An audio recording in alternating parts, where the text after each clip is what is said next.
Sadashiva Samarambam Shankaracharya Madhyamam Asmadacharya Paryantam Vande Guru Paramparam Ishvaro Guratmeti Multipeda Vibhagne Vyomavavyaptadehaya Dakshinamurtaye Namaha Sarva Vedanta Siddhanta Gocharam Tamagocharam Govindam Paramananda Satguru Pranatosh Maha Om Shanti Shanti Shanti Om.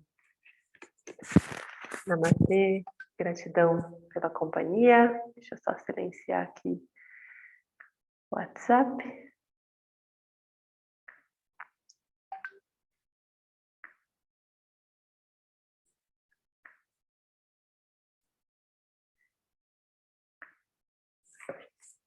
Vamos lá. Página 47, palestra número 3, Introdução ao Vedanta, a natureza do eu. Tudo que buscamos na vida pode ser reduzido a 3 coisas fundamentais. Uma delas é que todo mundo quer ser feliz. Outra é que todos desejam viver e viver felizes. Ninguém quer morrer hoje. O amanhã se tornará hoje, e ninguém deseja morrer hoje, que é o amanhã. O fato de que quero viver e viver feliz revela por que algumas pessoas cometem suicídio. Se essas pessoas creem que o futuro não contém nenhuma esperança de lhes trazer felicidade, então elas levantam as mãos contra si mesmas, cometendo suicídio. Isso quer dizer que o ser humano deseja viver e viver feliz. O impulso por viver é quase tão poderoso quanto o anseio por ser feliz. Suponha que um certo homem queira se suicidar. Se eu consigo convencê-lo do quanto ele ainda pode ser feliz, ele abandona o desejo de morrer. Vamos dizer que uma outra pessoa tenha perdido todos os seus bens nos negócios e aí queira se suicidar. Se me proponho a emprestar a ela o dinheiro que precisa para recomeçar, para ela me pagar quando tiver se recuperado financeiramente, bem, ela não vai mais cometer suicídio. O fato de que eu quero viver e viver feliz é algo universal, que todas as pessoas buscam. A terceira coisa é que, como um ser humano, eu sempre quero saber, conhecer. Eu não suporto a ignorância e estou sempre tentando aumentar meus conhecimentos.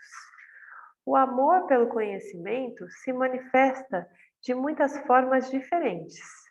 Se você quiser fazer um amigo perder o sono, diga a ele antes de dormir: Ei, eu tenho um importante segredo para lhe contar. Ele vai perguntar: O que é? E você dirá: Amanhã lhe conto. Pronto. Ele não consegue mais dormir essa noite. O problema é que uma vez que você sabe que desconhece uma determinada coisa, você não tolera a situação, porque você não quer ser ignorante. E assim, existem 3 coisas que desejo em minha vida. A primeira é que eu quero viver. Conseguindo isso, eu quero tornar a minha vida feliz. E também quero estar bem informado. Portanto, eu tenho 3 conclusões acerca de mim mesmo. O fato de eu me sentir insatisfeito torna-se a base da minha busca pela felicidade. O fato de eu me considerar mortal, sujeito ao desaparecimento, é o que explica o meu medo da morte e a minha ânsia por viver, por sobreviver. A minha conclusão de que eu sou ignorante é a base para as minhas tentativas de adquirir mais e mais conhecimentos. E assim, essa tríplice expressão das nossas buscas na vida se origina das 3 conclusões que temos sobre nós mesmos. que são eu sou feliz, eu sou mortal, não, desculpa, eu sou infeliz, eu sou mortal e eu sou ignorante. Todas essas conclusões são fruto de um não questionamento. Você não passou por nenhum grande questionamento para concluir eu sou infeliz, mortal e ignorante.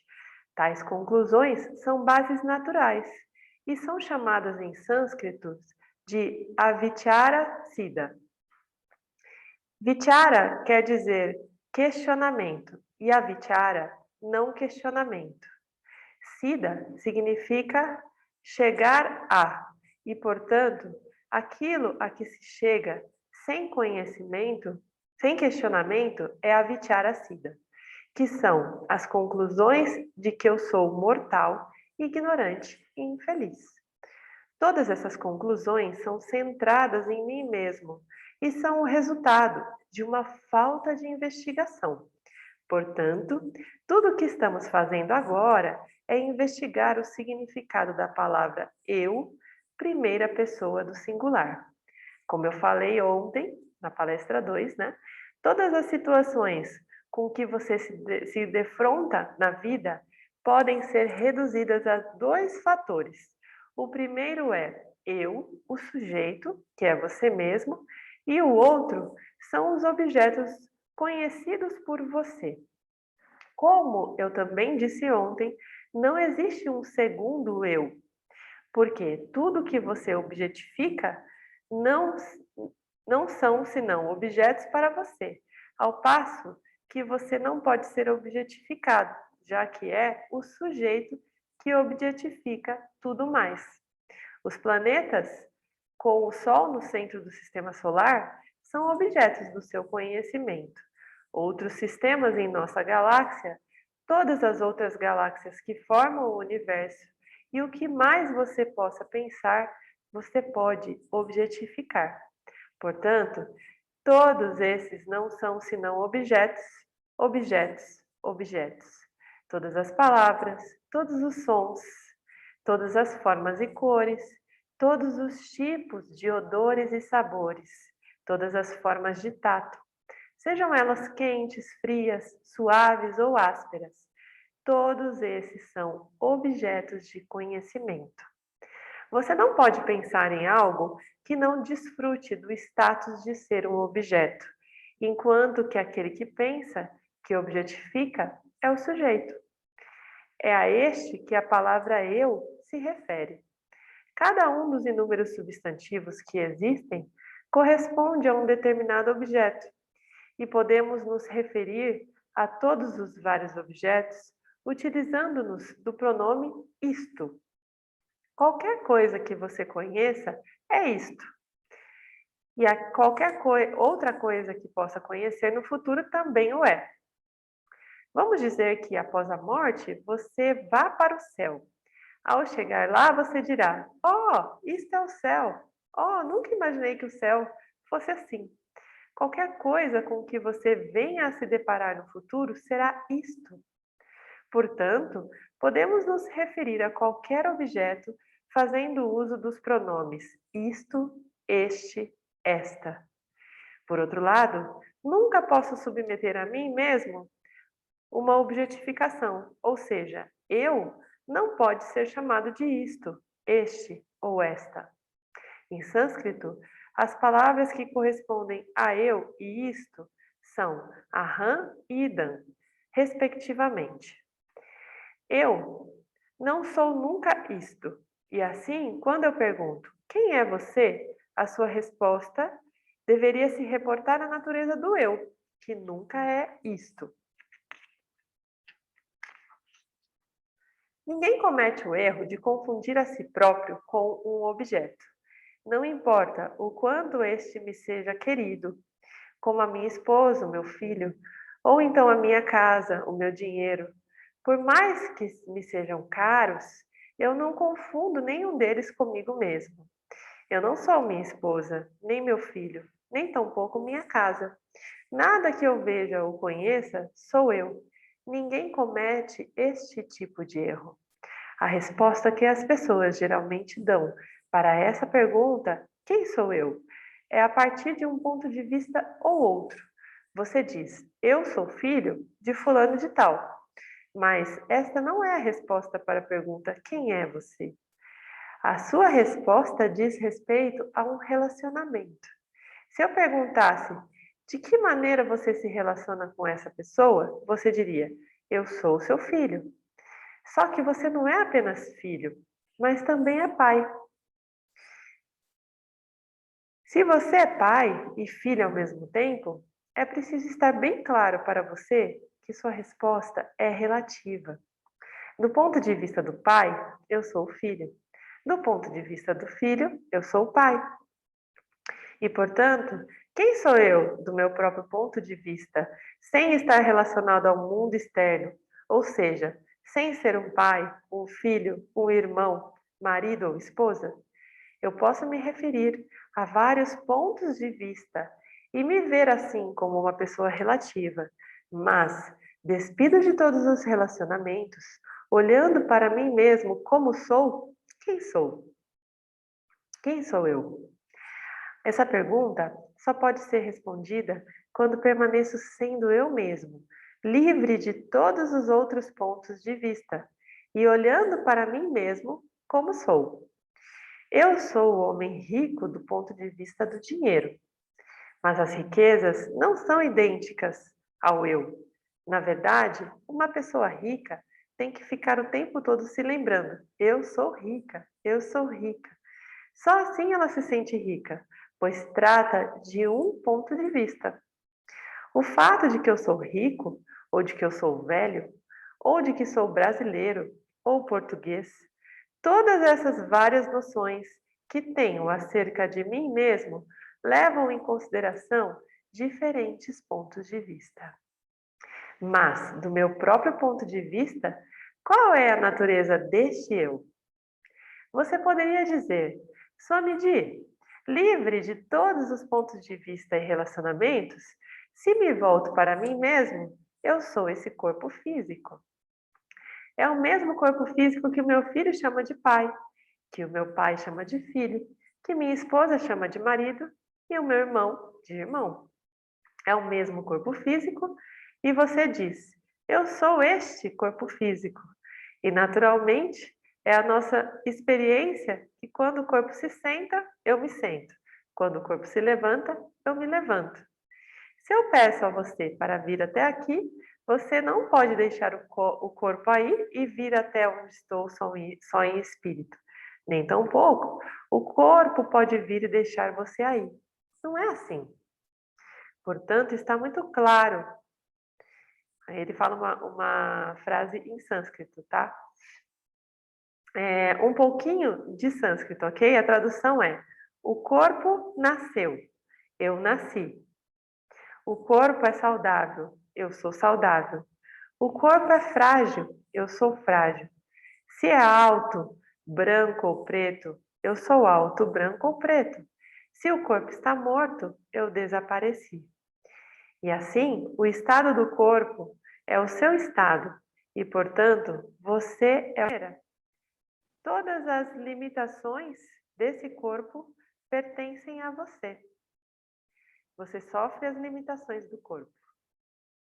O corpo é sujeito ao envelhecimento, mas você não quer envelhecer. E aí, sempre que alguém pergunta a sua idade, geralmente você sorri e tenta desconversar. E nas poucas vezes que você responde, diz que tem 3 ou 4 anos a menos. Se você tem 27, dirá que tem 24.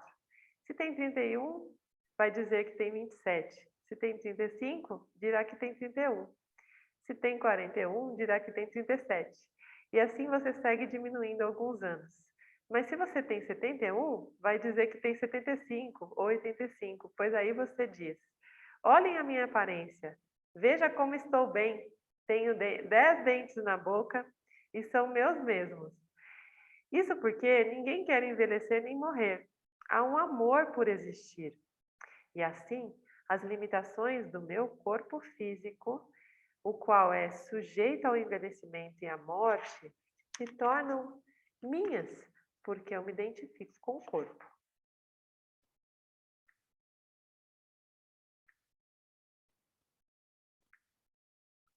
Nessa investigação do significado da palavra eu, a conclusão eu sou o corpo é questionada. No que é que você se fundamenta para dizer que é o corpo físico? Eu já lhes disse antes que um objeto visto, conhecido por você, é diferente de você, aquele que vê, que conhece e que é identificado pela palavra eu. Agora, quando você diz meu corpo é alto e, portanto, eu sou alto, meu corpo é gordo e então eu sou gordo, meu corpo é baixo, portanto, eu sou baixo, esses são apenas pontos de vista? Não, parece que eu sou alto, baixo, etc., conforme o corpo é. Aí eu pergunto, esse seu corpo, que pode ser alto, baixo, etc., é conhecido por você ou não? Se ele for conhecido por você, bem, indiscutivelmente, o conhecedor é diferente daquilo que ele conhece. Bom, até aí eu acho que não temos grandes novidades, né? Estamos falando sobre os objetos e sobre o que o James, depois lá no Essência, explica para a gente como sendo as bainhas, né? As camadas das nossas manifestações, que inclui o corpo físico, como não sendo nós, tá?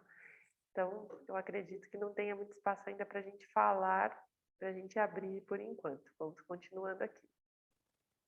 Aquele que conhece o pote é distinto do pote. Este meu corpo físico é percebido por mim da mesma forma que qualquer outro objeto. Você considera o meu corpo como objeto do seu mundo externo. Ele é uma parte do seu mundo, mas eu o considero como sendo eu mesmo, diferente do mundo, enquanto que tudo o mais constitui o mundo para mim. Eu considero que o mundo começa imediatamente além da minha epiderme. Da epiderme para dentro existo eu. Essa é uma conclusão notável. E eu não sei exatamente como as pessoas chegam a essa conclusão de que eu sou o corpo. É uma questão puramente de experiência, mas na verdade, o corpo é percebido por mim, assim como um pote o é. A experiência é a base para a análise e a compreensão, mas ela não é por si só conclusiva, final, em termos de conhecimento. Geralmente, nós aprendemos com a experiência, mas se ela fosse definitiva, então o Sol estaria nascendo no leste e as estrelas seriam tão pequenas quanto nos parecem ser. A Terra seria plana e não esférica. E o céu terminaria onde a nossa visão alcança. Os vários tipos de metais seriam totalmente diferentes entre si. Não haveria uma identidade comum em termos de energia e matéria. As nossas mãos estariam limpas após serem lavadas, muito embora haja milhões de micro-organismos nelas. Vemos então que a experiência é, às vezes, a base para a compreensão, mas nunca é definitiva para o conhecimento. A sua experiência na vida diária é a de que, quaisquer que sejam as condições do corpo físico, você se considera idêntico a ele, mas tal conclusão não é a final. Você olha para o meu corpo e eu também o faço. Meu próprio corpo físico é objetificado por mim. Para você, o meu corpo físico é uma parte do mundo. É um objeto a que você se refere através do pronome isto. Mas para mim, ele é eu. Não sei como isso ocorre, já que meu corpo também é conhecido por mim. Na verdade, Eu conheço meu corpo muito melhor do que você, pois se eu tenho uma dor nas costas, como é que você pode saber? E, portanto, a conclusão, aquele que vê o pote é diferente do pote, se estende para o corpo, como aquele que vê o corpo é distinto do corpo. Este meu corpo físico é visto, é apreciado por mim, como um corpo alto, gordo, velho, jovem ou como um corpo de criança. Eu sou consciente deste corpo, da mesma forma como sou consciente do mundo. E assim, este corpo faz parte do mundo físico. Então, quem sou eu, que sou consciente do corpo? Uma coisa é dizer que eu sou alto ou baixo, do ponto de vista do corpo, ou que sou pai ou filho, com relação a diferentes pessoas. Mas é completamente diferente concluir que eu sou o corpo. A noção eu sou o corpo físico é falsa, porque eu objetifico esse corpo. Então, se sigo me perguntando quem sou eu, a resposta poderia ser: eu sou os 5 órgãos de percepção. E aí, minha experiência é que, se meus olhos são cegos, eu sou cego. Se meus ouvidos não ouvem, eu sou surdo. E então, eu pareço ser os órgãos do sentido. Mas eu lhe pergunto: se os olhos são cegos, como é que você sabe que eles não enxergam? Foi porque o médico lhe disse e você acreditou? Ou primeiro você ficou cego e depois é que foi ao oculista tentar descobrir a razão de não estar enxergando? Será que sou tão cego assim que não percebo que meus olhos não veem? Não, na verdade, eu vejo muito claramente que meus olhos não enxergam. Eu vejo que eu vejo que não vejo, eu vejo que agora não vejo tão bem como via antes. Todas essas possibilidades de conhecimento existem porque eu sou consciente dos meus olhos e das condições dos mesmos, e também dos meus ouvidos e do estado deles. Quem sou eu então? Os olhos são instrumentos, assim como um telescópio. Os olhos, os ouvidos, o nariz, a língua e o sentido do tato, todos são instrumentos e é você quem os opera. Quem é você que opera os 5 órgãos de percepção?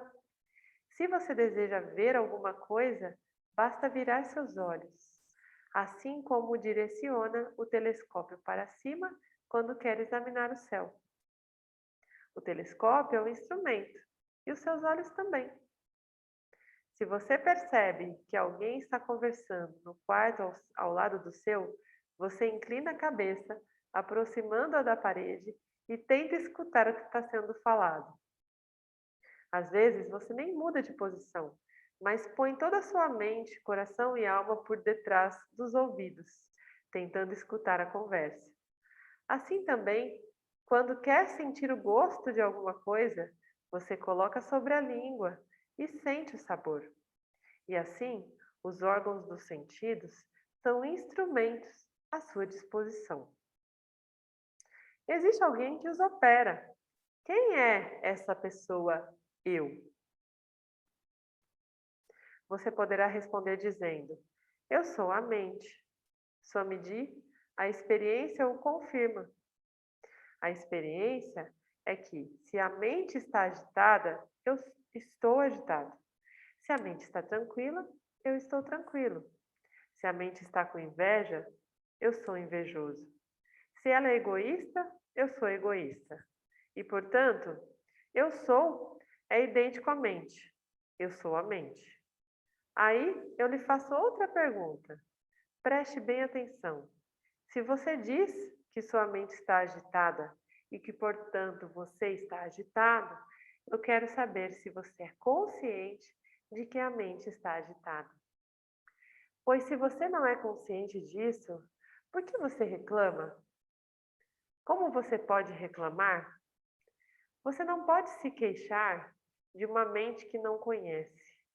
Mas, se você é consciente do fato de que a mente está agitada, Como você pode reclamar dizendo eu estou agitado?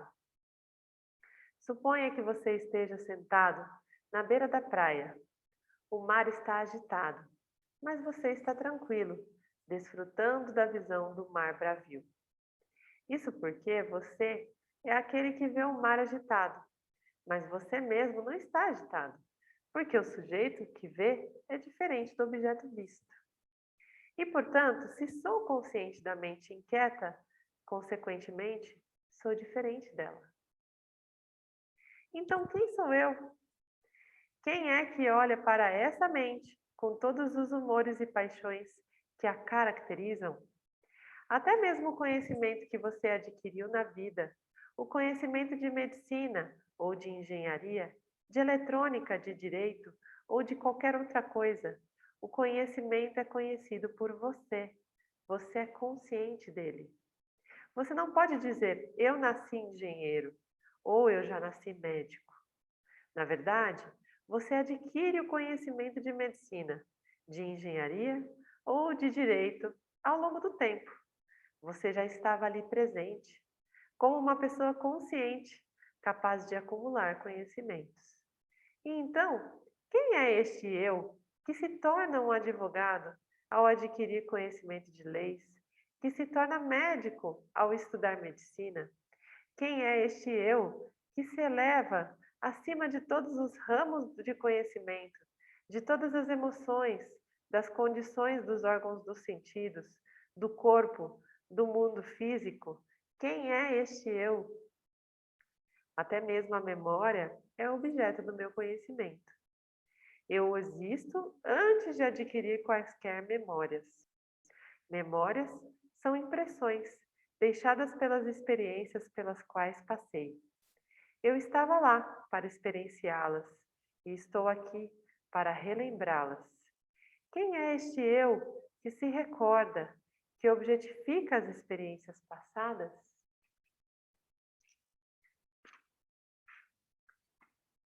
Eu não posso nem mesmo dizer que sou a ignorância, porque se concluísse que sou a ignorância, eu não seria capaz sequer de saber que sou ignorante. Eu tenho que ser consciente da minha ignorância antes de poder concluir que sou ignorante. É bem aquela frase, só sei que nada sei, né? Quanto mais sei, sei que nada sei. Suponha que um homem afirme, eu sou ignorante. Eu diria que ele é muito inteligente, porque ele não está dizendo, eu não sou ignorante com relação a isto ou aquilo, e sim, pura e simplesmente, eu sou ignorante. O fato de atribuirmos rótulos às pessoas é um problema. Por exemplo, algumas pessoas costumam ser taxadas de tolas, mas há muito tempo que estou tentando encontrar um tolo neste mundo. Eu já viajei muito, conheci milhares e milhares de pessoas, mas jamais encontrei um tolo até agora. Uma vez, numa determinada cidade, disseram-me que havia uma pessoa que era considerada por todos ali como essencialmente tola. Eu fui conhecer a pessoa e estava na hora do jantar. Foi servida uma sopa e eu achei que a pessoa ia pegar a colher e levar a sopa até o seu ouvido, mas ela pôs normalmente na boca. Depois do jantar, ela saiu fazendo uso normalmente das pernas. E então eu pensei comigo, essa pessoa não é tão tola como dizem por aí. Eu falarei sobre esses adjetivos que são dados às pessoas posteriormente. Agora, por favor, apenas prestem atenção. Acompanhem o que vou dizer. Do ponto de vista da ignorância acerca de um determinado assunto, eu sou ignorante, mas ninguém é completamente ignorante. Do ponto de vista do conhecimento sobre um dado tema, eu tenho conhecimento. Se vocês começarem a falar comigo em português, eu não vou entender. Não é porque eu sou suame que eu tenho que conhecer tudo. Eu vou responder em sânscrito.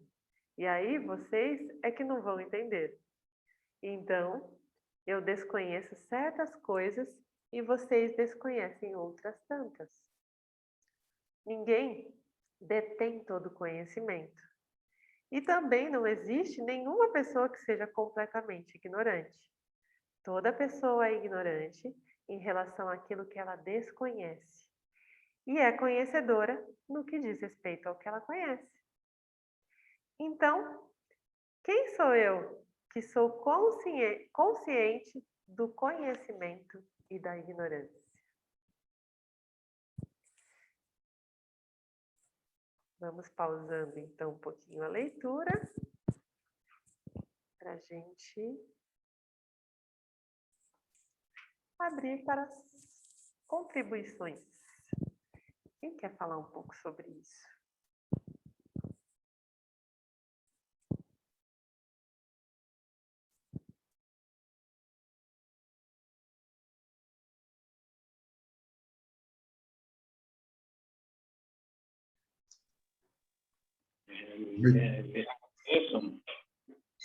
Tem alguém para falar?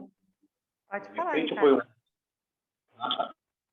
Nesse começo, eu fiquei pensando nos sentimentos que a gente vai sentindo, né? Nas situações que a gente vai passando. Alguns meses atrás, eu passei por uma situação e conversando com a Shirley, a gente estava falando, poxa, o que a gente sentiu nessa hora, né? Eu falei, eu senti um tremendo desrespeito, eu me senti agredido, me senti, né? E esse sentimento, ele é interessante, porque quem se sentiu desrespeitado? E o que é desrespeito? O desrespeito é igual para todos? Todos se sentem desrespeitados da mesma forma? Ou com medo da mesma forma?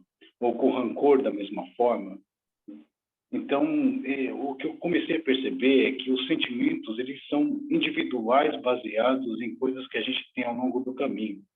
E a dificuldade é porque esses sentimentos, eles vão fabricando uma personificação. A gente acha que a gente é os sentimentos e começa a se identificar com eles, né? Ele cita, né, de outra forma, mas eu acredito que os sentimentos seriam também outros objetos em que a gente consegue detectar todas essas facetas dessa ilusão. Porque quando a gente segue, é incrível, porque seguindo o flow, seguindo a vida numa presença, né, numa atenção plena, o que pode acontecer é nós começarmos a prestar atenção e observar o que está rolando conforme acontece a situação. Porque, naturalmente, eu percebi que qualquer situação, qualquer coisa que aparece dentro do meu campo, ele me leva, muitas vezes, para o sentimento. O sentimento leva à identificação e a gente automaticamente já te desliga do agora.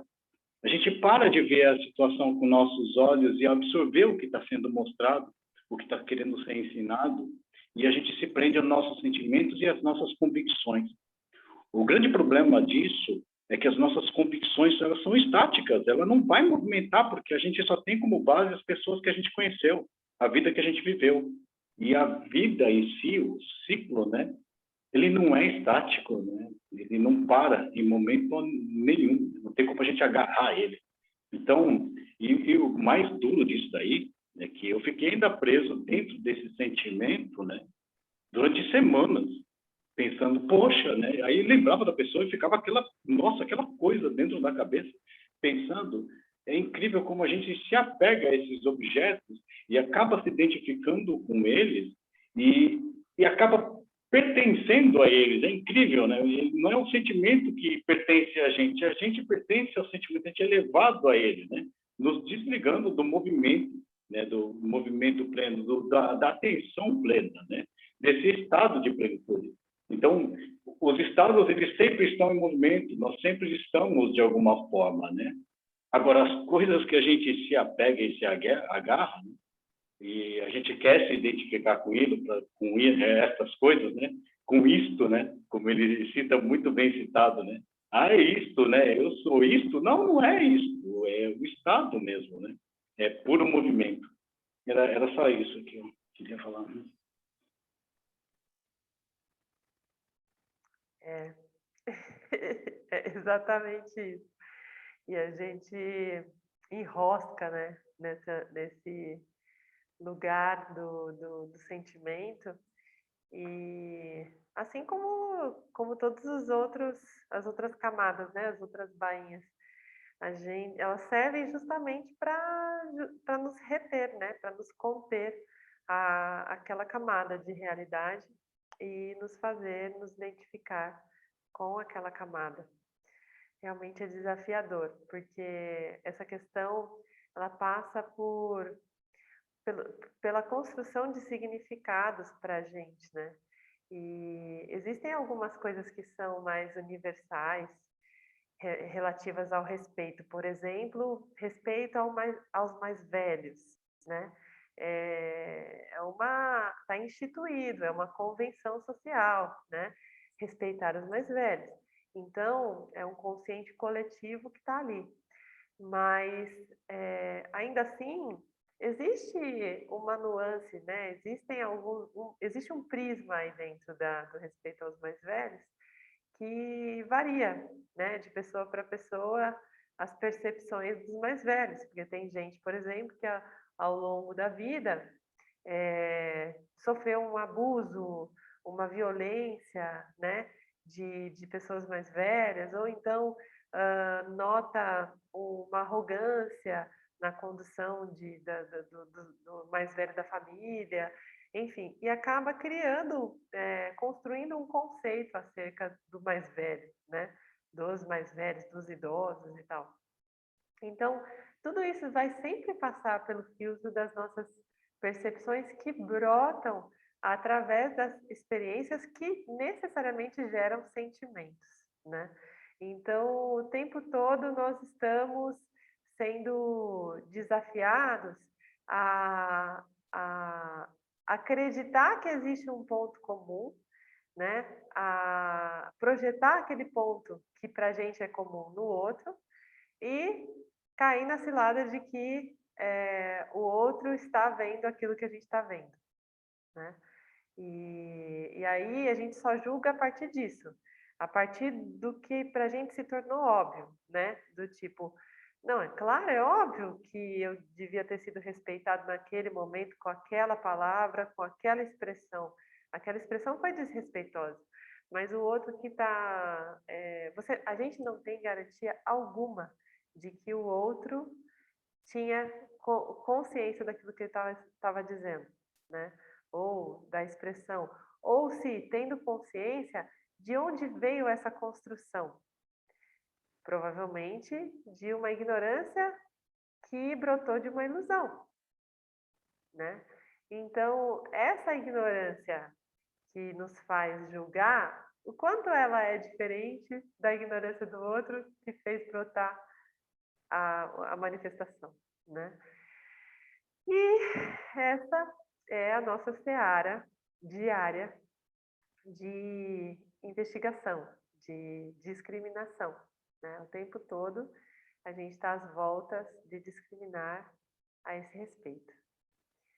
Eu sou uma pessoa, descobri, inclusive esses dias que eu fiz um mapeamento de perfil, que eu ainda sou uma pessoa mais emocional, né, com as emoções mais afloradas.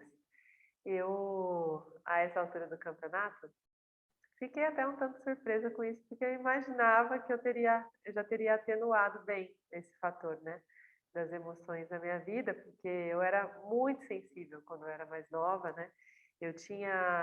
Quando eu comecei a trabalhar, por exemplo,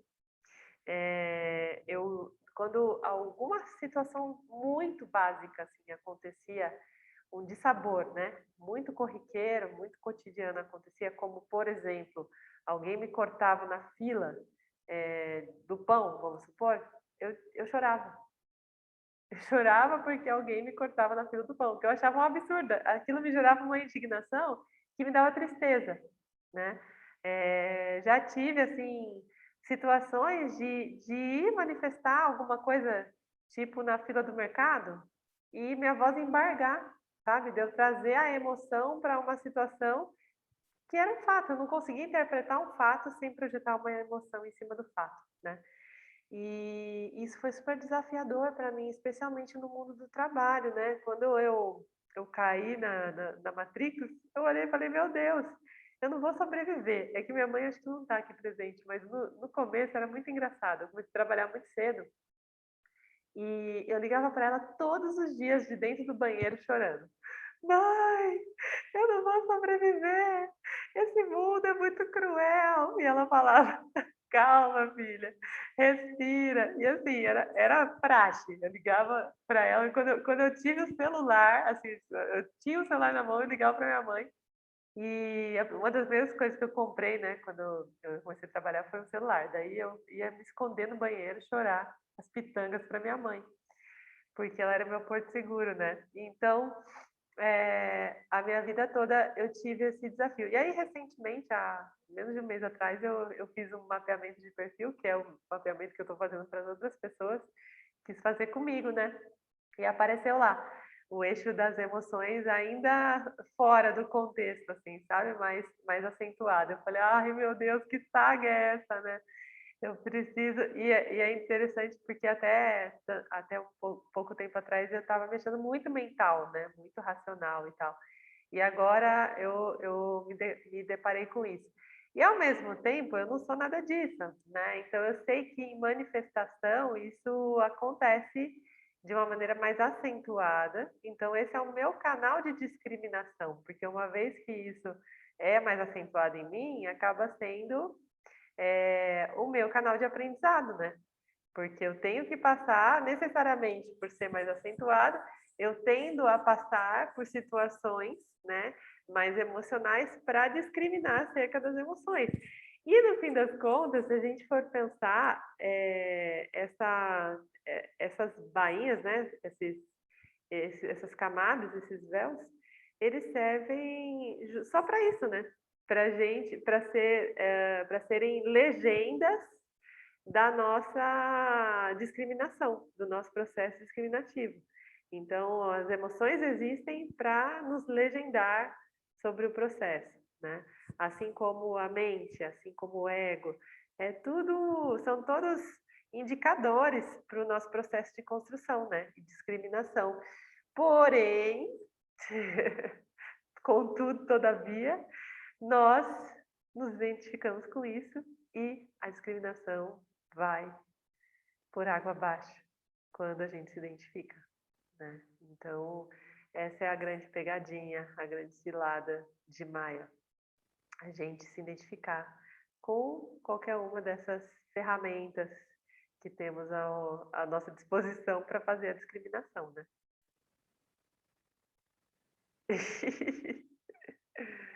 E a memória, ela acaba se tornando uma cilada às vezes, né? Porque a gente vai colocando coisa na mochila e carregando ela, né? E lembrando dela, e vira e mexe, você fica tirando coisa da mochila e querendo rever aquele capítulo e revivendo ele emocionalmente, né? E a gente se entrega a ponto de conseguir enxergar o autor, né? O algoz da tua situação. Então, o que acontece é que essa mochila vai ficando, você vai arrastando essa mochila e dói tanto, e o sofrimento ele começa a pesar tanto que a gente fala, caramba, né? Será? Né? O que é isso? Né? Eu não sou isso. Né? E eu apenas estou me identificando com determinado tipo de padrão. Né? E não precisa nem falar, né, Thaís? A gente repete o padrão, mas repete o padrão, e aí chega uma hora que fala, não, chega, né? O que está acontecendo? Presta atenção nisso, né? E essas semanas aqui têm sido bem reveladoras. Eu tenho encontrado, nós temos encontrado muita situação em que tem revelado muita coisa de nós mesmos. Né? Então, é incrível como a gente vai curando as relações conforme a gente vai se conhecendo realmente. Né? Parece que o campo ele mudando, né? Conforme a gente vai... E sincronicamente, cara, a gente teve agora Mercúrio retrógrado, né, que deixou de retrogradar no dia 3 agora de junho, bem recente. Ontem a gente teve um portal fortíssimo, né, que foi o 666. E na semana passada a gente teve a entrada da onda encantada do Mago, que trouxe pelo Tzolk'in as frequências todas do ano que vem. Então, a partir dessa onda encantada, todos os dias que vieram, né, dos 13, ainda está acontecendo. Os 13 dias estão trazendo as frequências do ano seguinte, né? Então, a gente já está vivendo o que tem por vir. E aí, com o portal aberto, com o Mercúrio retrógrado, que é justamente esse momento que a gente para olhar para as coisas, né? Direito, fazer aí uma contabilidade da situação, acaba que a gente intensifica tudo, vira uma maratona, né? Mas é justamente nesse momento que a gente tem ainda mais visibilidade daquilo que a gente tem aprendido verdadeiramente, né? São momentos muito preciosos. Alguém mais quer falar algo a respeito do que a gente viu até aqui? Eu vou falar sobre o que o Ricardo falou. Sobre o que o Ricardo falou, a gente, conforme a gente vai, acho que envelhecendo, amadurecendo, estudando, buscando, a gente vai tentando driblar essas emoções, né? A gente vai tentando, a gente vai se acalmando, a gente vai ficando mais manso, mais calmo. Eu era muito briguenta quando eu era adolescente, muito briguenta, rebelde sem causa, aquariana, né? Ah, você tem que ir por aqui, eu vou por onde eu quiser, ninguém manda em mim, né? Bem aquariana mesmo, bem... E depois a gente vai envelhecendo e vai mudando o foco, e eu me tornei mais para frente uma pessoa assim, eu nasci para incomodar, não para ser incomodada. Esse era meu bordão. Então, ai, não sei quem vai estar lá, e você vai falar, eu quero que se lasque. Eu nasci para incomodar, não para ser incomodado. Os incomodados que se retirem, né? Me entendeu? Uma pessoa arrogante, sabe? Uma pessoa, eu quero que... Dane-se a pessoa, né? Ai, mas fulano... Eu falava, nem lembro do fulano, né? Depois, mais para frente, uma outra fase, eu me tornei uma pessoa que era muito difícil você me tirar do sério, por causa do déficit de atenção. Porque a pessoa estava ali tentando me provocar e eu não estava nem vendo que ela estava tentando me provocar. Até eu perceber que a pessoa estava tentando me provocar ou fazendo alguma coisa para mim, e alguém tinha me falar, você não viu o que a pessoa fez para você? Eu vi o quê? Aonde? Né? Cadê? Eu nem prestava atenção. Então, assim, era muito difícil alguém me tirar do sério. Mas, resumindo, uma vez a gente estava voltando de um sagrado e eu fui levar o Tatê a Tatê e a Paty para casa. E a Tatê contou uma história, gente, que marcou minha vida. Foi uma história muito boba, mas que marcou minha vida. Que ela falou que ela estava levando o Miguel para a escola, ou buscando o Miguel na escolinha, alguma coisa assim. E desceu um cara que estava na velocidade da rua, 30, 40 por hora, veio um motoqueiro atrás, bateu o cara freou o carro, veio um motoqueiro atrás, que estava descendo a milhão, né, com a moto, bateu atrás com tudo do cara, desceu do carro xingando, você é louco, você freou do nada. E o cara abriu o vidro e falou, irmão, eu não ia atropelar a pomba. E o cara falou, você freou por causa de uma pomba. E aí, irmão, a pomba, eu não ia matar a pomba. Quer dizer, o motoqueiro estava errado, estava esbravejando, estava xingando o cara. A pomba, irmão, mas olha o que eu fiz, xingou o cara, o motoqueiro, bateu ele errado, bateu atrás, estava numa velocidade a mais permitida, e xingando aí do cara como se o cara estivesse errado. E o cara falou, irmão, a pomba. Eu não vou matar a pomba. Eu freiei para a pomba. E o outro gritando, esbravejando. Eu falei, gente, eu quero ser esse cara. Eu quero ser esse cara. Que as pessoas vão estar me xingando, eu vou estar lá assim, ó. Tá tudo bem, a pomba, sabe? Tá tudo bem. E isso marcou. Foi uma história tão boba que ela contou, mas que eu tomei pra Virou sua meta. pra mim. Virou sua meta de vida, o homem da pomba. Isso, eu quero ser o homem da pomba. Desesperadamente eu quero ser o homem da pomba. Porque imagina, o cara veio errado, bateu atrás dele, ele podia ter saído do carro e falado, você tá errado, você bateu no meu carro, você... Não, o cara só falou, eu não ia matar pomba, sorrindo, né? E tudo bem. Eu falei, gente, eu preciso ser esse cara. Mas era só para completar que a gente, aos poucos, eu acho que a gente vai conseguindo driblar essas emoções, vai conseguindo acalmar e entender que o nosso ego fala muito alto. Né? Alguém me magoou, alguém me feriu, mas feriu você mesmo? Ou feriu o seu ego? Né? Machucou o seu verdadeiro eu, a sua verdadeira essência? Ou é o seu ego que está machucado ali? Eu acho que conforme a gente vai estudando e vai se dedicando, a gente começa a ver mais o eu interior e não o ego, a pessoa Fernanda, esse Giva Fernanda, né? Quando a gente dá mais atenção à alma, a, a, ao ser divino que somos, né? Sim. A gente começa a deixar de lado essas coisas. Mas era só essa historinha mesmo que eu queria falar. É isso. E realmente o objeto, né, de um não era o objeto do outro. E a vida é sobre isso. Cada um tem o seu objeto para defender e para valorizar, né? Então, o que que é a pomba? De repente, o cara da moto era daqueles tipos que matava a pomba com estilingue, né? Da criança, vai saber. Não tem nada a ver com a pomba. Ou então, o próprio cara do carro é o cara que matava a pomba com estilingue, que então hoje está arrependido e que cuida da pomba. Então, a gente não sabe, né, da retórica, da história, da jornada de cada um, que faz com que cada um construa esses significados desses objetos, né? E a gente é quem no meio disso tudo? Quem somos nós? Alguém mais quer falar alguma coisa antes da gente continuar aqui? Eu queria só compartilhar. Muito bom lembrar dessa história da pomba. Porque eu não lembrava mais. Gratidão, Fer. TDAH, uma Veio a cena TDAH na minha conta para cabeça. outra, né? Quando uma TDAH conta uma história para outra, a história tem um sério risco de morrer, porque nenhuma das duas vai lembrar. Eu sei que também tem TDAH, viu, menina?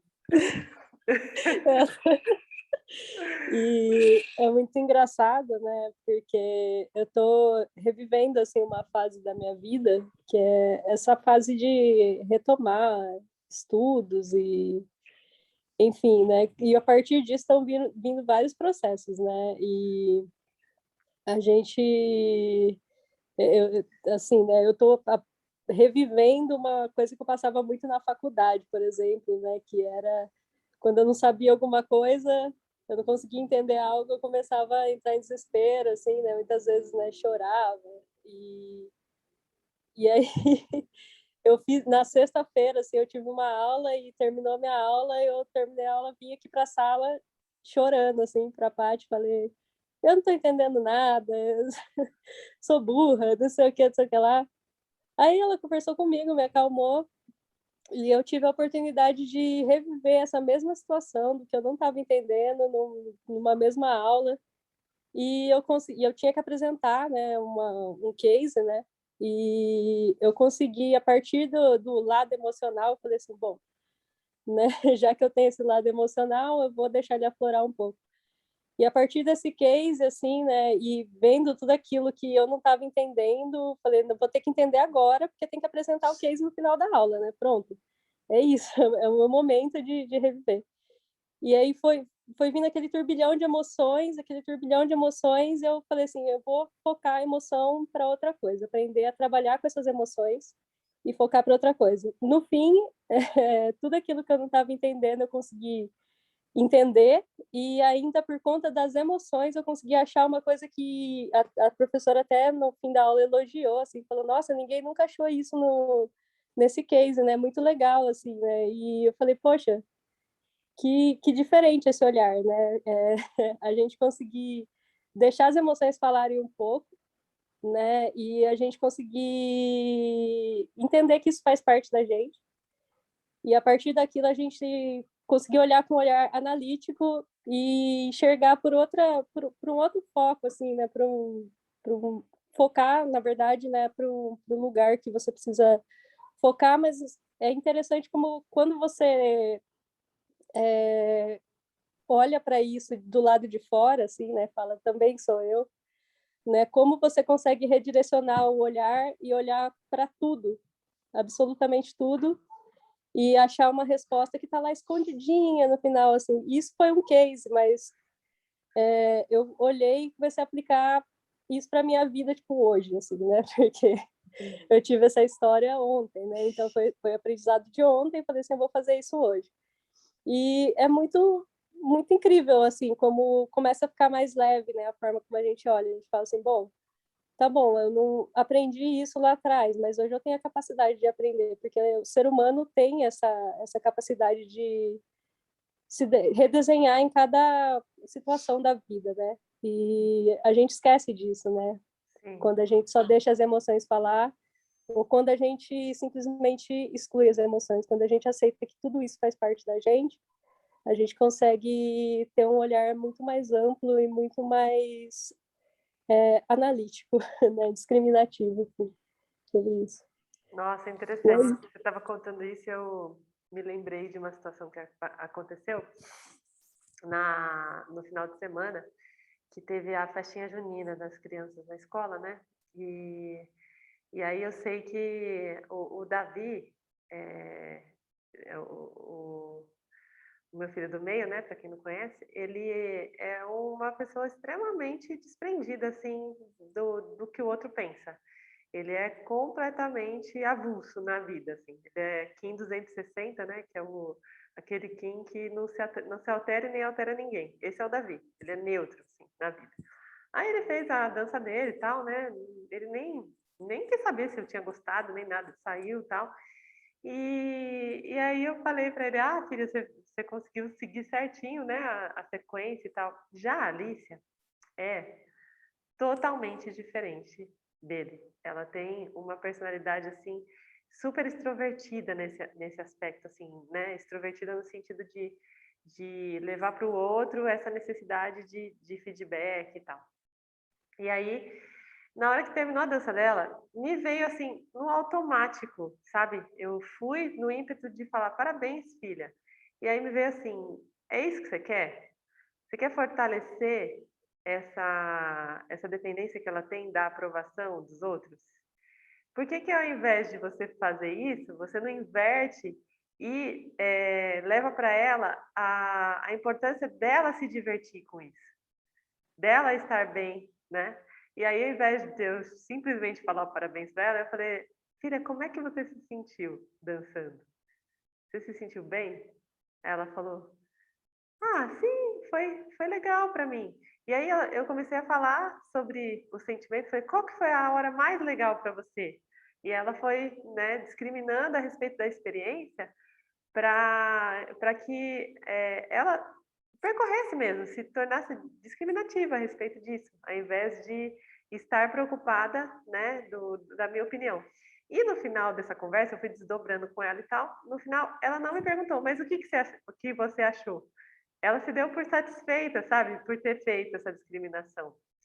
E aí me veio muito, muito claro, assim, o quanto é sutil a condução que a gente pode ter com a gente mesmo, né, e com o outro, e o quanto isso pode ser diferente, transformador, né? E aí, assim, nesse gancho, eu já fiz outras abordagens essa semana, sabe? E isso trouxe uma outra forma, um outro caminho de abordagem com ela, que é completamente diferente do caminho com o Davi, né? Então, esses objetos que estão no nosso campo, né, estão postos no nosso campo, estão o tempo todo nos convidando a estimular essa desidentificação, né? Em nós e no outro. Então, essa é uma forma sutil de eu começar a desestimular isso, né? Então, primeiro eu desligo ela dessa expectativa, né? Incentivo ela a se desligar dessa expectativa para olhar para o que ela sente. E aí a gente vai mudando as camadas, né, de percepção e pelo menos ampliando na criança, por exemplo, essa gama de análise, né? Não tem só o outro, tem eu também, o que eu senti, como eu me senti. E aí, isso foi muito discriminativo para mim, sabe? Porque daí fez com que também eu voltasse para as minhas questões, entendesse o que eu estava sentindo fazendo tal coisa. E é muito poderoso isso. Só que eu disse, para mim foi muito produtivo, porque eu estava assistindo a apresentação da Alicia. Só que da mesma maneira que eu estava assistindo a apresentação da Alicia, eu estou assistindo a apresentação da Thaís na vida. Eu sou só espectadora, né? E aí, quando a gente sai dessa cadeira do espectador e quer subir lá no palco e quer atuar, ou seja, se identifica com o personagem, é quando tudo começa a dar ruim, né? Basicamente isso. Então, eu tenho que me ver. Então, a grande lição, né? Primeiro que a Alice é minha cópia, né? Quem conhece ela sabe que ela é minha cópia reduzida. Então, me veio. Tá vendo? Do mesmo jeito que você assiste ela, assista você. Você não precisa ir lá dançar. Só assista, né? E então são lições, isso é Manana, né? Isso é contemplação das escrituras e dessa verdade em ação. E foi tão engraçado, Tati, que eu ouvi o seu áudio, né, voltando, que eu tinha falado com a Tati hoje no WhatsApp, eu estava voltando de viagem, eu ouvi, e na hora eu pensei isso, eu falei, eu não acredito que a Tati está revisitando tudo isso, né? Tomara que ela tenha conseguido ter discriminação sobre isso, né? E agora você me trouxe a continuação da história, então, que você conseguiu discriminar sobre isso. Porque, assim, a vida é sobre isso, né? A vida fica repetindo, repetindo, repetindo coisas e a gente olha e fala, meu Deus, mas o que falta eu enxergar? Por que eu estou vivendo essa fase de novo, né? Que loucura! E repete, né? A gente fica repetente no processo. E aí, como a gente aprende na escola, né? No sistema educacional que repetir é para os fracos, é para os incompetentes, né? O que a gente faz? Não quer repetir. A gente evita repetir porque isso rotula a gente, né? A gente traz um gatilho da repetição como uma penalização, né? Então, repetir significa ser penalizado. Mas até isso é uma construção da nossa mente. Né? Até isso é uma construção da nossa mente, porque repetir não é ruim, a gente é que foi condicionado a aprender, a acreditar que é negativo, que é, enfim, um dissabor, uma penalização. Tá tudo dentro das nossas construções, no fim das contas, né? Alguém mais?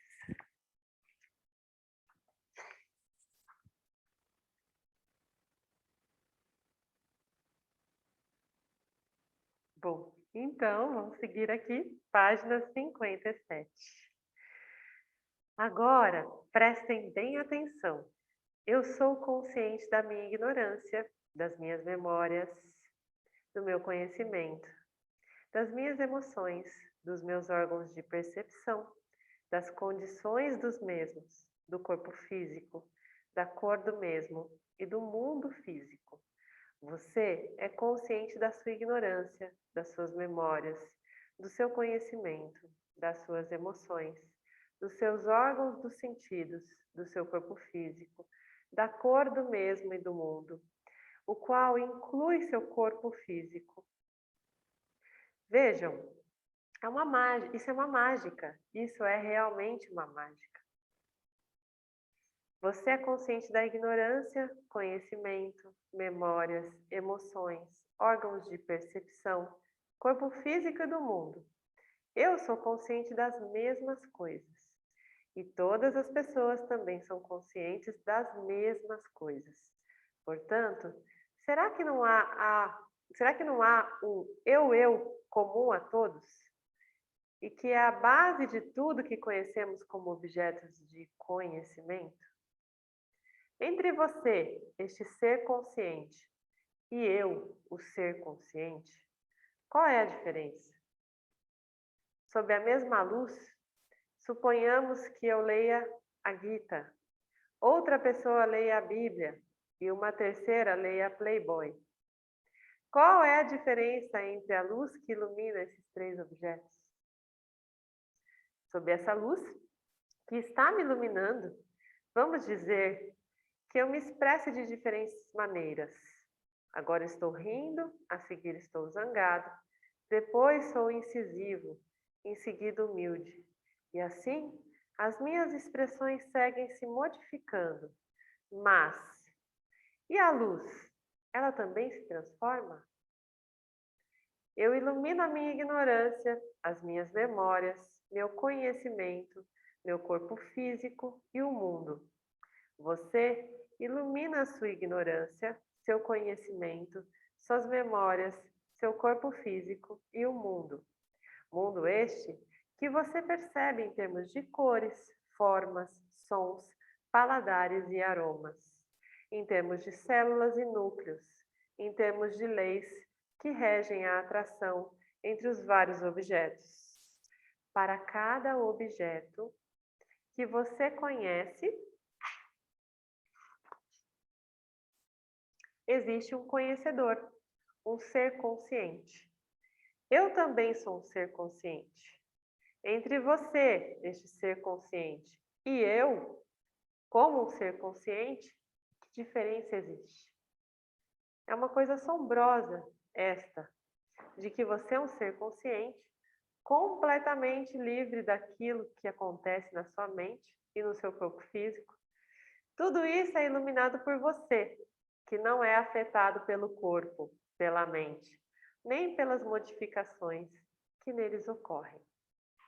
Vamos dizer que o seu corpo esteja situado num certo ponto P e que o meu ponto em P1 e que o meu ponto em P1.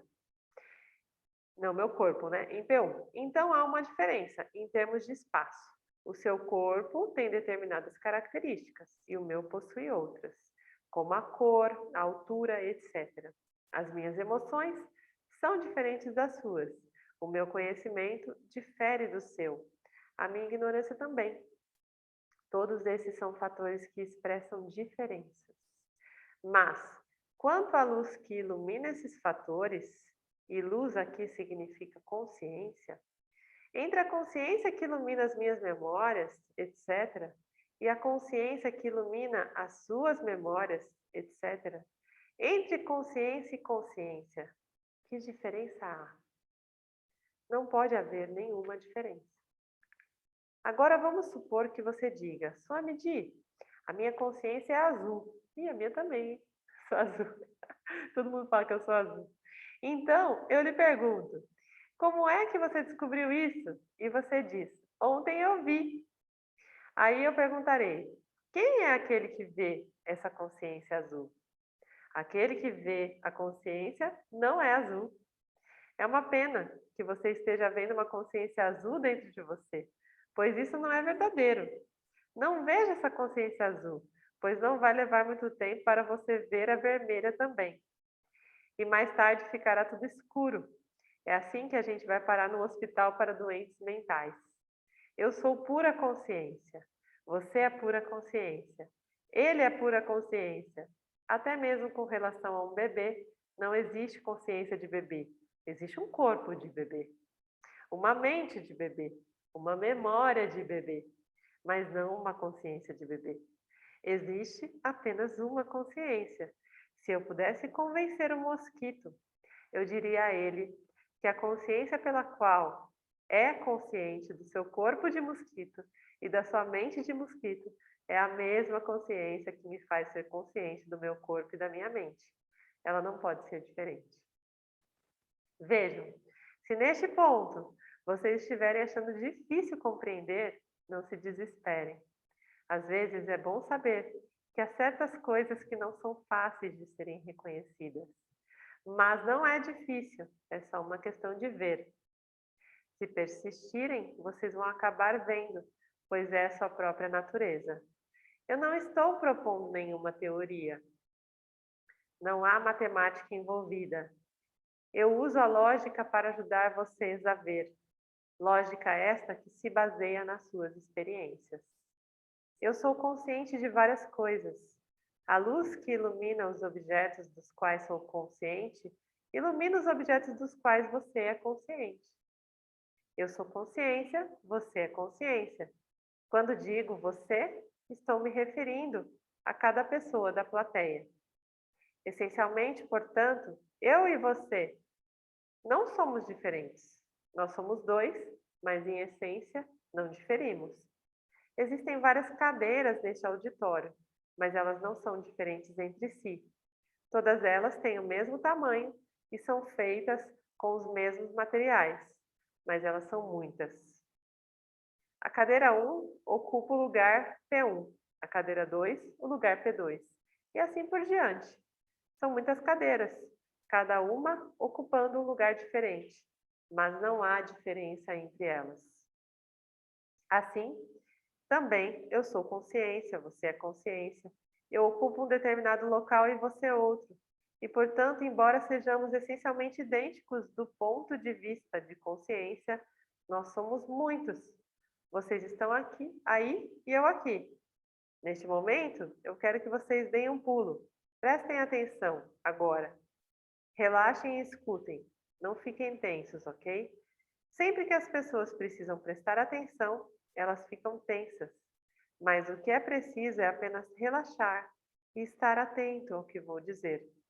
Nas próximas palestras, eu vou lhes falar sobre como relaxar e como lidar com a mente.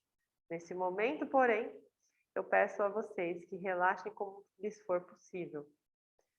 Você é consciência, através da qual é consciente da sua ignorância, das suas memórias, do seu conhecimento, das suas emoções, do seu corpo físico e também do meu corpo físico e do espaço entre o seu corpo e o meu.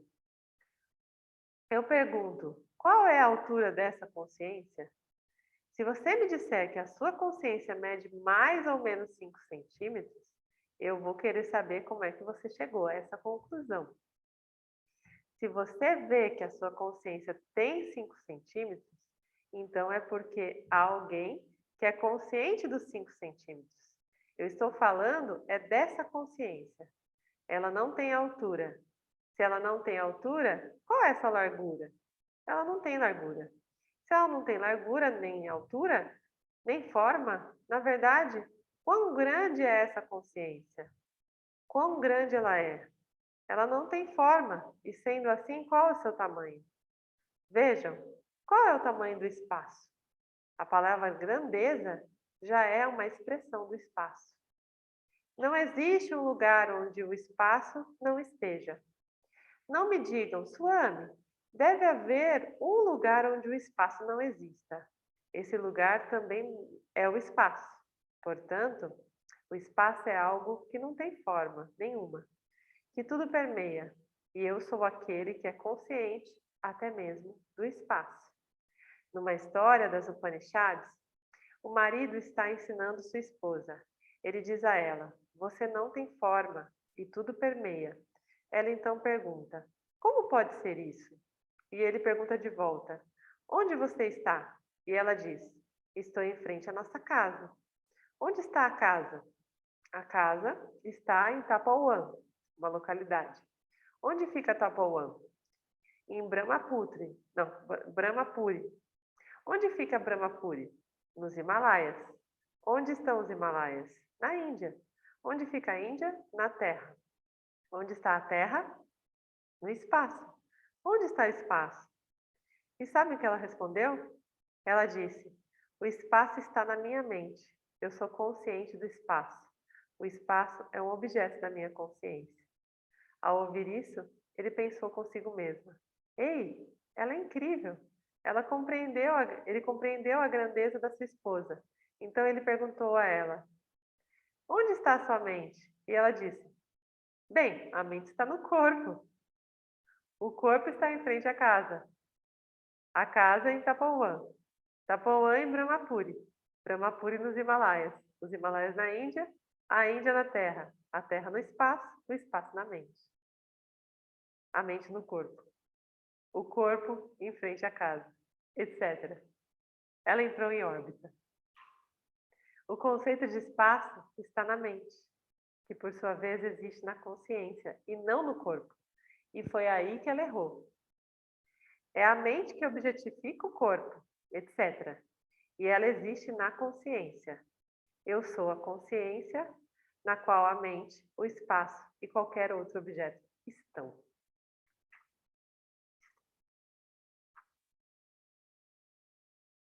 Bom, a gente está a menos de uma página inteira de terminar essa palestra. Será que dá para a gente ler até o final? Vocês topam? Pode ser? Agora, entre você, consciência, e o espaço do qual você é consciente, qual é a distância? Existirá uma lacuna entre a consciência, que é você, e o espaço? Se existir, tal lacuna também é o espaço. Entre o meu corpo físico e o seu, há uma distância, pois cada um ocupa um ponto no espaço. Mas suponha que eu lhe pergunte, qual é a distância entre o espaço e o meu corpo físico? Entre o meu corpo ou entre qualquer corpo e o espaço, não existe distância. Há uma distância entre dois pontos no espaço, mas entre um ponto qualquer e o espaço, não pode haver nenhuma distância. Agora, entre a consciência e os objetos dos quais sou consciente, dentre os quais está o espaço, qual é a distância? Não pode haver nenhuma distância. Entre a consciência e a lua, da qual sou consciente, qual é a distância? A lua está no espaço e ambos estão na minha consciência. Portanto, entre a consciência e a lua não existe distância alguma. Na verdade, entre a consciência e qualquer objeto do qual você possa ser consciente, não pode haver qualquer distância, porque a consciência, sendo sem forma, sem altura, sem largura, sem peso, é ilimitada em termos de espaço. É esse sem limites que é chamado de Brahma, e não aquela bebida. Brahma significa aquele que não tem limites em termos de espaço.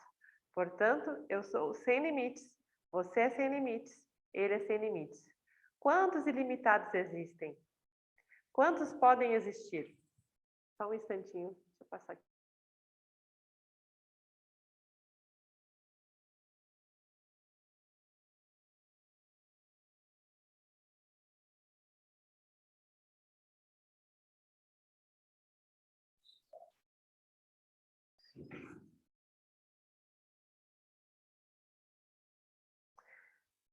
Não pode haver dois ilimitados, pois se houvesse dois, um limitaria o outro. E se um limitasse o outro, os dois se tornariam limitados. E assim o ilimitado só pode ser um. Então só existe uma consciência ilimitada, que é a base de tudo e que é você. Portanto, eu sou consciência ilimitada. Nessa consciência ilimitada, então, o sol, a lua, o céu, as estrelas, a mente, os pensamentos, todos eles existem numa única consciência sem limites. Esta é a razão pela qual sempre que estou comigo mesmo, eu me sinto pleno, feliz. Na felicidade, há uma ausência de limites, uma completude. Na verdade, na plenitude, na felicidade, o que há sou eu mesmo. Portanto, eu amo ser eu mesmo e nunca reclamo quando estou feliz, pois é isso que sou. Eu não tolero nada que seja inferior a isso. Eu sou ilimitado, então como poderia suportar limitações? Ontem eu lhes disse que sempre que vocês estão felizes, estão sendo vocês mesmos. Na felicidade, há plenitude. A pessoa está livre de limitações, porque está consigo mesma. Por favor, contemplem sobre o que lhes falei nesses 3 dias. Não aceitem o que foi dito só porque fui eu quem falou. Eu afirmo que isto é você, e não digo, você se tornará isto. Se eu prometesse alguma coisa, vocês teriam que acreditar em mim. Mas se eu digo, você é ilimitado, não há o que se falar em crer em alguma coisa. Talvez possa haver de início algum tipo de confiança, é claro, até que haja uma compreensão. Se eu lhes dei um insight sobre o que vocês são, então essa visão será a base para que vocês reflitam sobre o que eu lhes falei. E seguindo a sequência através da qual eu lhes ajudei a ver, verifiquem que eu disse é verdade ou não.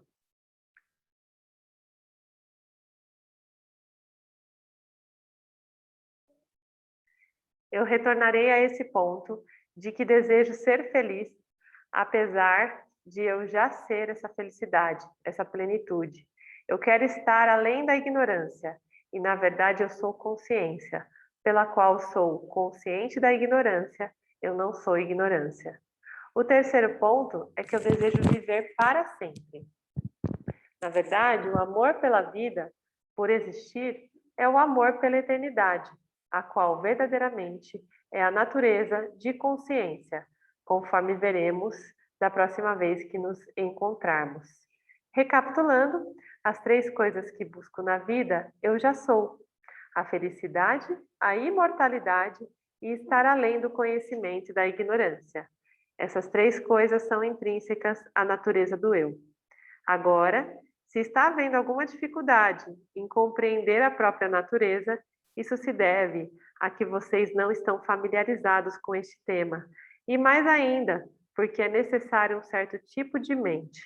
Nas próximas 3 palestras, vou lhes falar sobre como devemos organizar nossa mente para nos tornarmos pessoas mais alertas, com mais capacidade de aprender, mais atentas, serenas e belas, e que amem mais a si mesmas. Eu também vou falar sobre meditação. Existe toda uma mística em torno deste termo, meditação. Nós devemos saber o que realmente é meditação. Não há nada de misterioso. Todos já fazem meditação.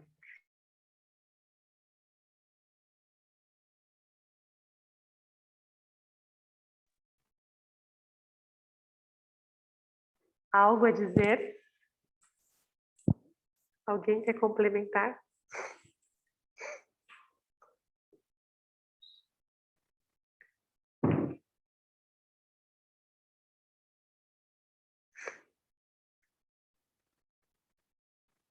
Enquanto eu estava lendo essa parte, me ocorreu o seguinte, que durante a essência, várias pessoas me falaram: poxa, eu tive tanta vontade de contar para as pessoas o que eu estava estudando, só que na hora de explicar, eu não sabia explicar.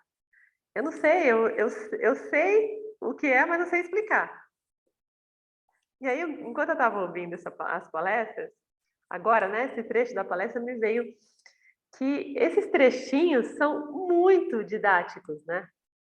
Às vezes a gente quer contar um pouquinho sobre, introduzir, né? Introduzir o Vedanta, a conversa sobre o Vedanta, e a gente não tem exemplos, né?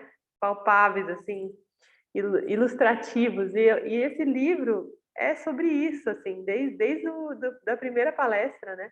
O Swamiji Dayananda, ele tem esse cuidado de trazer num nível assim muito absurdamente didático, né, a coisa, né?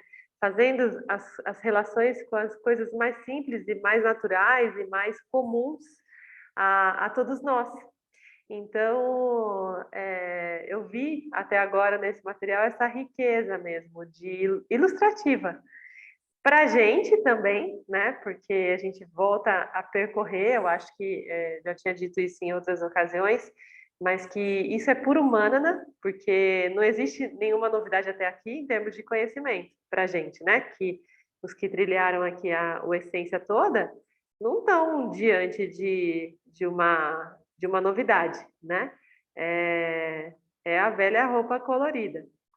Só que, ao mesmo tempo, né, são os museus de grandes novidades, né?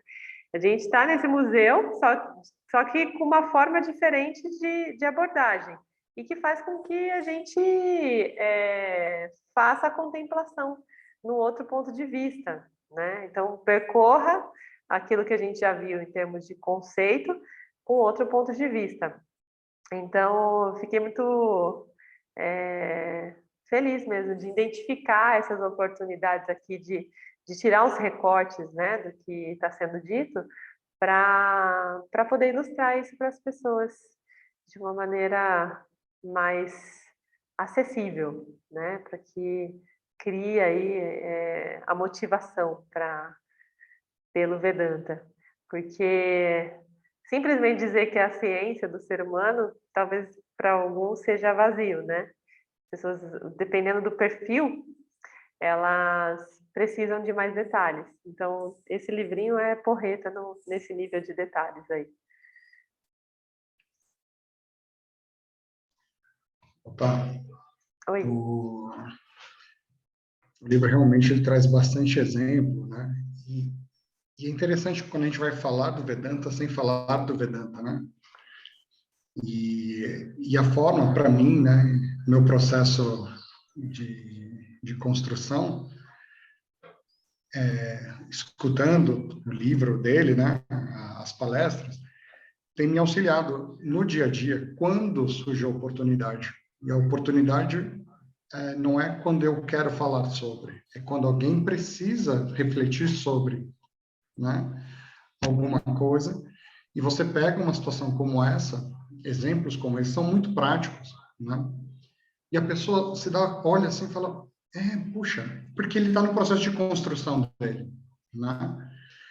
E as palestras têm sido muito ilustrativas, porque às vezes a gente quer dar um exemplo muito complexo do que é o Vedanta, e ele é muito simples, mas é complexo a quebra daquela programação, e a gente não tem isso muito claro, né?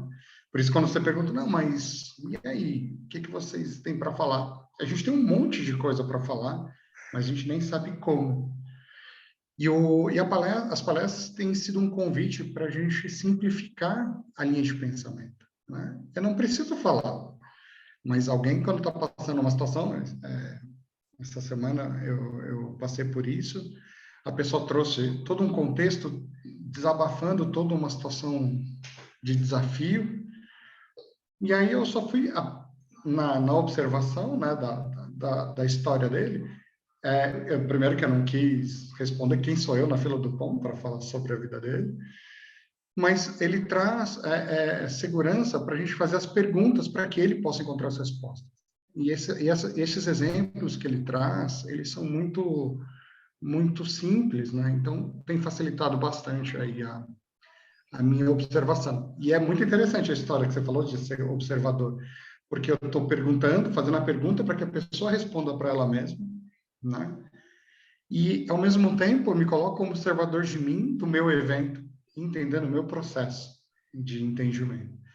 Então, parece aquele espelho infinito, né? Que você está refletindo, tem um nome para isso, não lembro.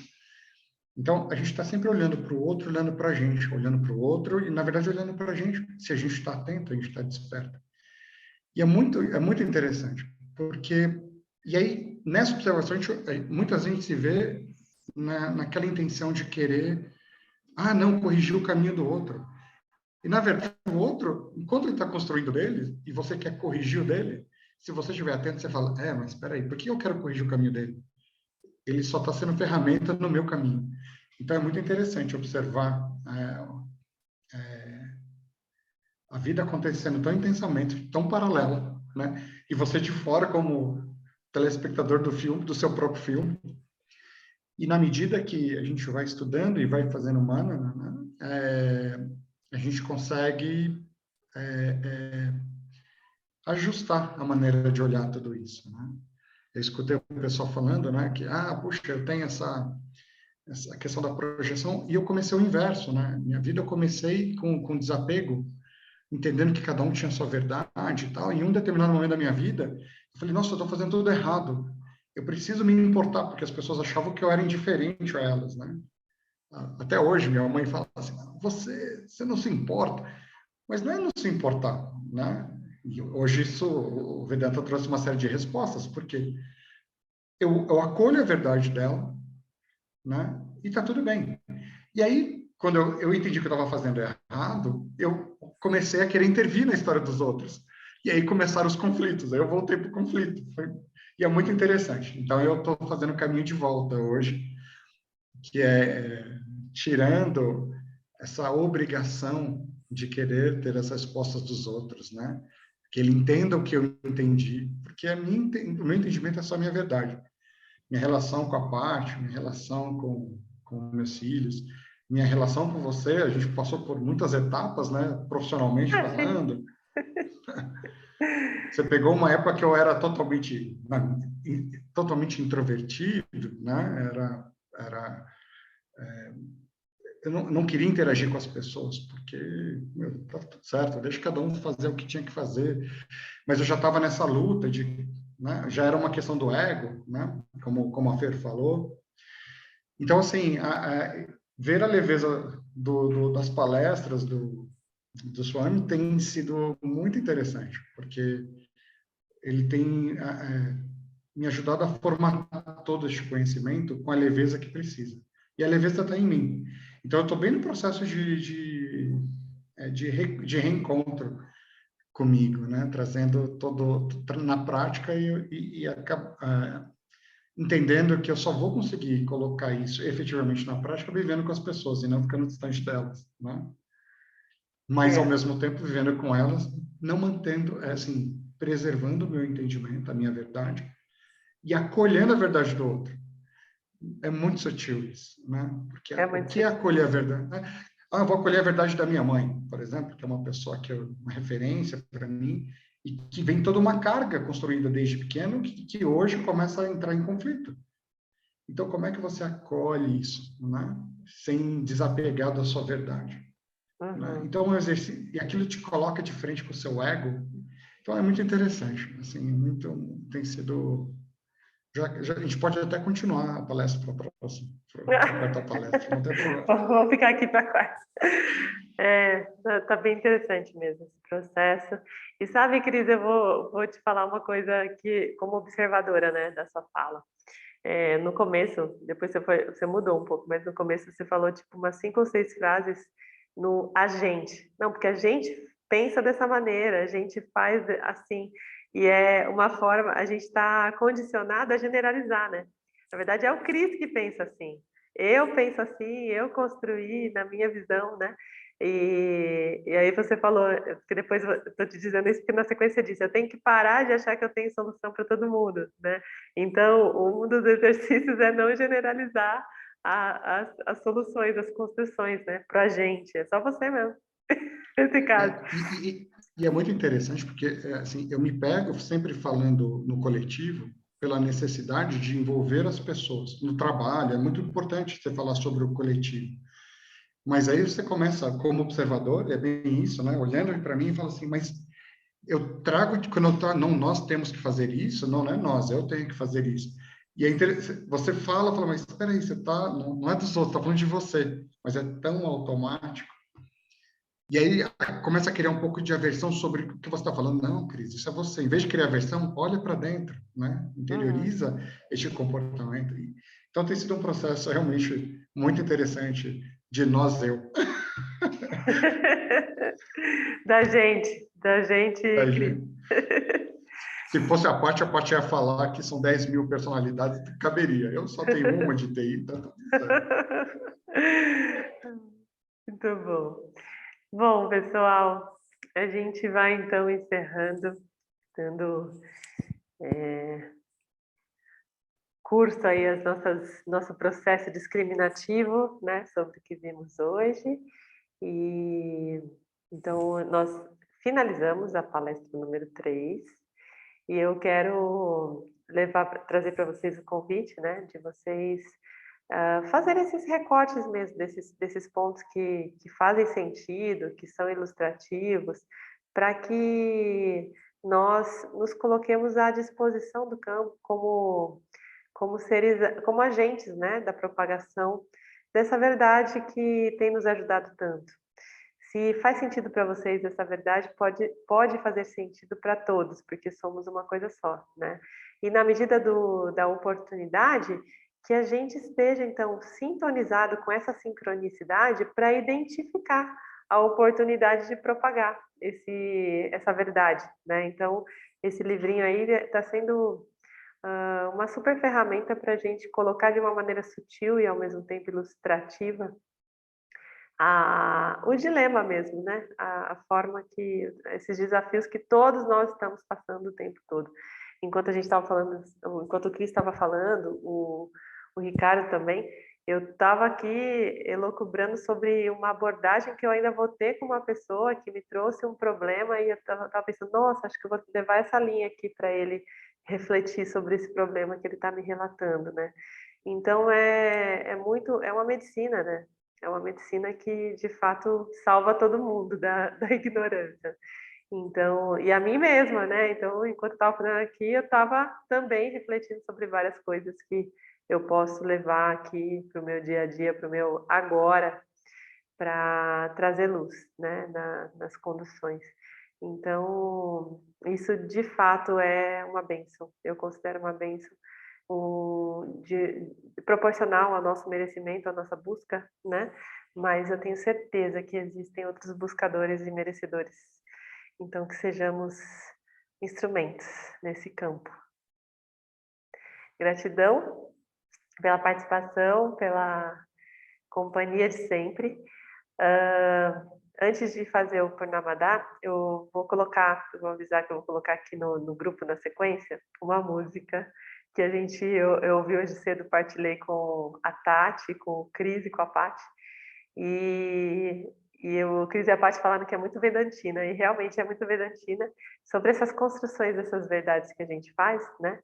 E vou compartilhar então na sequência lá no grupo. De preferência, ouçam na sequência, porque eu acho que ajuda a integrar tudo isso, né? E ajuda a gente a ilustrar, a colorir mais ainda esse processo, tá bom? Então vamos lá, conectados com a nossa plenitude.